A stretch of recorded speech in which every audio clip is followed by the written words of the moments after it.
इटावा के दानरपुरा में कथावाचक और उनके सहयोगियों के साथ हुए दुर्व्यवहार का मामला अब जन आक्रोश का रूप लेता नजर आ रहा है।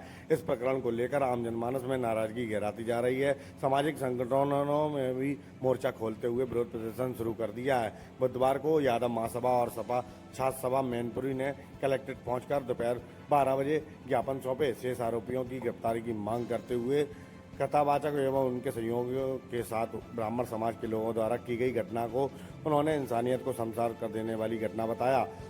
इस दौरान दोपहर 12 बजे कलेक्ट्रेट पहुंचकर एसएसपी और न्यायिक मजिस्ट्रेट को ज्ञापन सौंपकर मामले में सभी अभी फरार चल रहे अन्य आरोपियों की जल्द से जल्द गिरफ्तारी की मांग की गई। ज्ञापन देने वालों में यादव महासभा मैनपुरी के जिलाध्यक्ष शुभम यादव, समाजवादी छात्र सभा के मैनपुरी जिलाध्यक्ष हरीश यादव के नेतृत्व में बड़ी संख्या में पदाधिकारी कलेक्ट्रेट पहुंचे थे और उनके द्वारा ज्ञापन सौंपे गए। नाम है आपका, किस संगठन से आज आप लोग कप्तान साहब से मिलने आए हैं? मेरा नाम है इंजीनियर शुभम यादव और यहाँ पे हम दो संगठनों के तहत खड़े हुए हैं। एक हमारा संगठन है यादव महासभा मैनपुरी और अब हमारा संगठन है समाजवादी छात्र सभा मैनपुरी। तो आज आप लोग आए हैं कप्तान साहब से मिलने, क्या वजह है? वजह सर्वसंगत है और वजह जो है वो नेशनल स्तर पर व्याप्त है। जैसा कि ग्राम दादरपुर में एक कुकृत्य हुआ है जो एक तरीके से सर्व समाज को लज्जित करने वाला है और संविधान के आज़ादी के इतने वर्ष बाद भी वही मानसिकताएं, घृणित मानसिकताएं जो हैं जो समाज में किसी तरीके से स्वीकार नहीं है। सर्व समाज में रोष है। उसी के तहत हम वरिष्ठ पुलिस अधीक्षक इटावा से मिलने आए हैं। अच्छा, इस मामले में कार्रवाई तो अभी तक हो चुकी है, अब क्या आप लोगों की मांग क्या है इसमें? और जी, कार्रवाई दरअसल 30 से 35 लोग थे उस घटनाक्रम में दोषी। कार्रवाई सिर्फ 4 लोगों की हुई है। हमारी मांगें 4 बिंदुओं पे हैं। इसमें पहला बिंदु हमारा ये है कि किसी भी प्रकार से जैसे नाक रगड़वाने का जो वीडियो वायरल हो रहा है वो एक महिला द्वारा हो रहा है। महिला द्वारा उस व्यक्ति को नाक रगड़वाई हुई जिसमें गिरफ्तारी उस महिला की भी सुनिश्चित होनी चाहिए। एक पीड़ित ऐसी समाज से भी आता है, दृष्टिहीन भी है। ऐसे में जो भी दोषियों पे कार्रवाई हो वो SC एक्ट के तहत होनी चाहिए।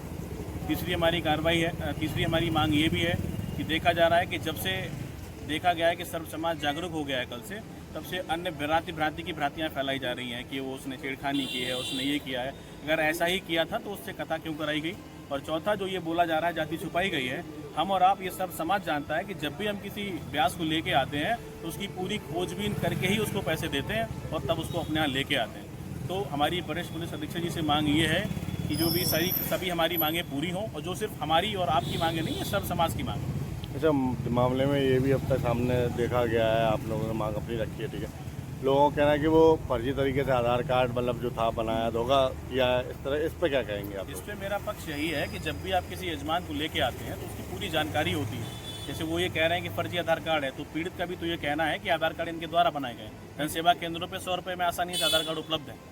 ये आप सब जानकारी है, सबके पास जानकारी है। मैं हरीश यादव हूँ, जिलाध्यक्ष छात्र सभा मैनपुरी। और हम सब यहाँ पर एक जो घटना हुई है दादरपुर में, वहाँ जिस तरीके देख रहे हैं जहाँ पर इंसानियत की हत्या हुई है, इंसानियत शर्मसार हो रही है। जैसे हम जब मानते हैं कथावाचक जो सम्मानजनक पद होता है जिसमें आप लेकर आते हैं, फिर जात धर्म को नहीं देखा जाता है।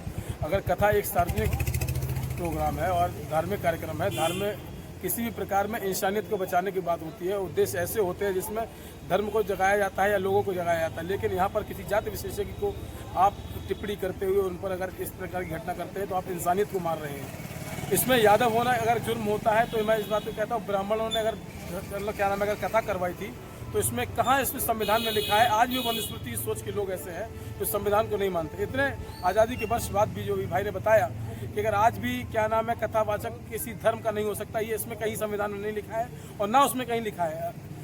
जो कथा होती है श्री कृष्ण जी की, उस पर मतलब श्री कृष्ण जी को हम लोग मानते हैं। और अगर श्री कृष्ण जी के प्रति अगर भागवत आप कर रहे हैं और उसमें आप कह रहे हैं यादव नहीं कर सकता, यादव जी की मतलब हम उसी कुल के आते हुए हैं, तो उन्हें जरा सा ये ध्यान रखना चाहिए था। आप हिंदू मुस्लिम की बात करते थे, अब आप यादव हिंदू में भी आपने जाति बांट दी है।